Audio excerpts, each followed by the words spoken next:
welcome. Good morning. Morning. My name is Dr. Christopher Hale, board certified ER physician. I want to talk about our epidemic of road deaths in Portland. Specifically, I'm going to challenge some statements from the city council that have been dismissive of building safer infrastructure, saying we just need to change the culture of bad driving. So I'm going to give my conclusion right at the beginning. We can't hope for a culture change to modify behavior. Infrastructure is what modifies behavior. Ever since humans existed, they've used intoxicating substances, and we've never succeeded in getting everyone to show moderation. Ever since cars were invented, people have driven distracted and too fast. But we didn't say we don't need seatbelts and airbags, people just need to drive more responsibly. We assumed the inevitability of human error, and we made changes so those errors were not death sentences. The inevitable errors don't need to be deadly. When someone inevitably drives while drunk or distracted, is someone more likely to be killed in this unprotected bike lane or in a bike lane protected by hardened infrastructure like these Jersey barriers?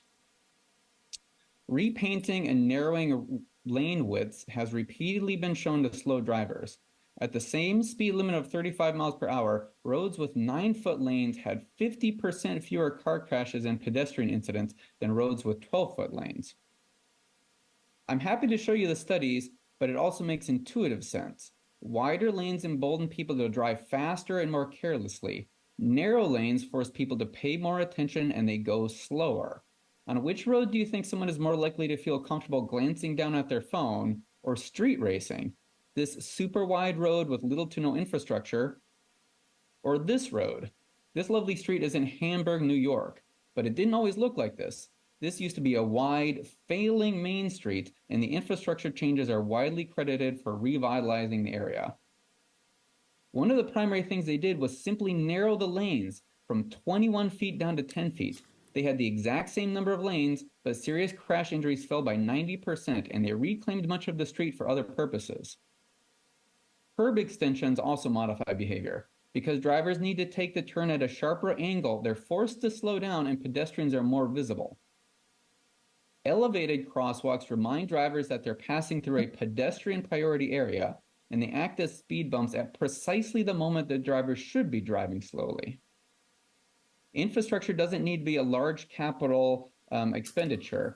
Since people don't want to wreck their car or scratch their paint on these hardened traffic diverters, drivers will slow down to negotiate the turn around them.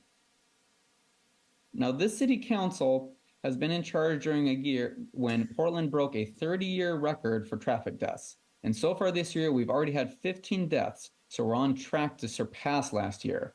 Now, 3 of you are running for mayor, and if you do nothing more than continue to call for a change in the culture of dangerous driving, this is the record you'll be running on. Mayor Wheeler, this could be your legacy. But if you all start pushing for the hardened infrastructure changes that have been proven to save lives, you can be credited as people who started to turn around this ongoing disaster. Thank you for your time. Thanks, Chris, and don't go away. A couple of comments here. Commissioner Maps has a comment. I've got one as well. Thank you. Sure. Dr. Hale, thank you so much for your testimony today and for your advocacy on behalf of safer infrastructure. As the commissioner in charge of infrastructure for the city of Portland and your transportation commissioner, I couldn't agree with you more. However, here is a space where I do disagree with you. I have basically sat in and watched every city council meeting for the last 3+ years.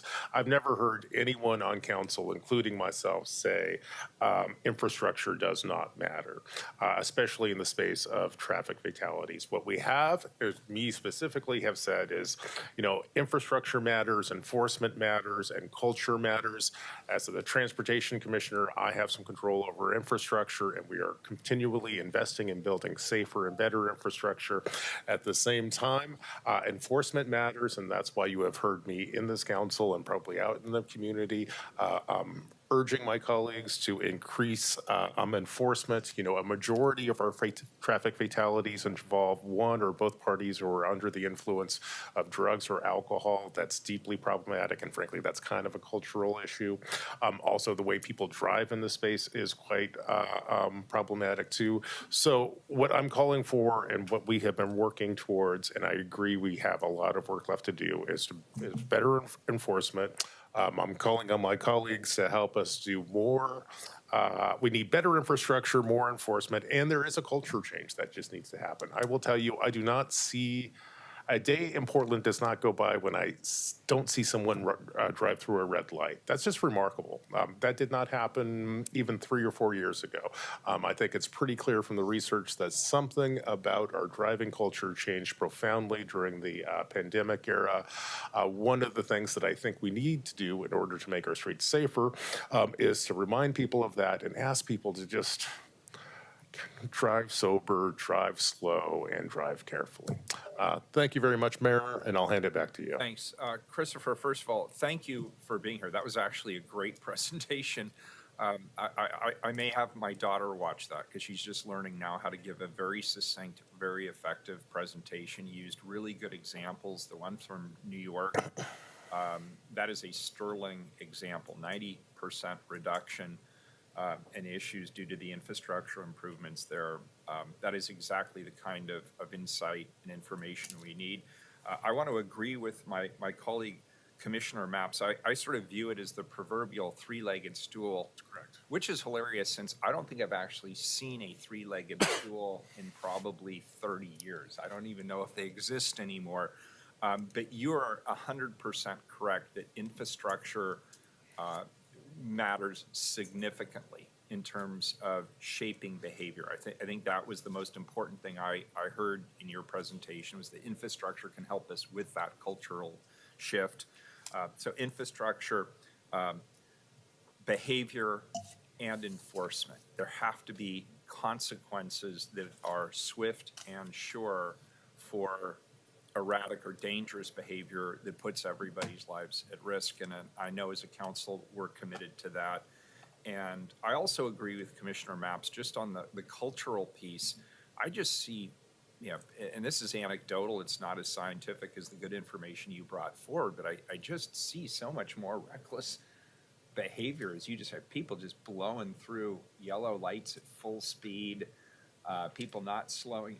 I watched some poor guy try to across the crosswalk the other day over on Park, and car after car after car was just blowing by this guy while he was trying to cross the street. And of course, electronics have become ubiquitous in our lives. And unfortunately, a lot of people, let's just say it, they're heavily addicted to it. And they can't even put it down long enough to bother to drive safely.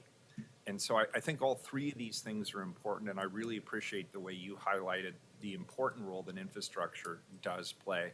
But we also have to focus on the behavioral shifts that aren't related to infrastructure, and we have to focus on enforcement for those who just don't get it.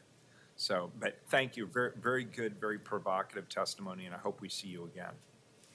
Well, I certainly agree, and thank you for your time. I 100% agree that the cultural problem is an issue. We all have to do what we can where we can. As an ER doctor, I deal with people who have problems with opioids and with alcohol. And if anything, like I may have more power over that part of the culture than you do because I actually prescribe things for people, but since you don't have that power to change the cultural aspect, we're calling on you to change what you can, and that is infrastructure and enforcement, definitely, because I completely agree. We take our kids to and from school by bike, and we have to wait at crosswalks where people do not stop for us, and we see people every single day blow through red lights, and we see people driving every single day without license plates on, so red light cameras can't enforce them. So all those steps are necessary at the same time. So do what you can. If you can't change the culture, changing the infrastructure, changing the enforcement can change the behavior, and changes in behavior over a long period of time is what changes culture. So thank you. Yeah, yes, sir. And on a complete side note, thanks. I know this is a really challenging time to be a doctor. And I have a lot of friends who are doctors, and I just see the pressures they're under and the stress and the workloads. Thank you for your service in that arena as well. You're very welcome. Thank you. Thank you.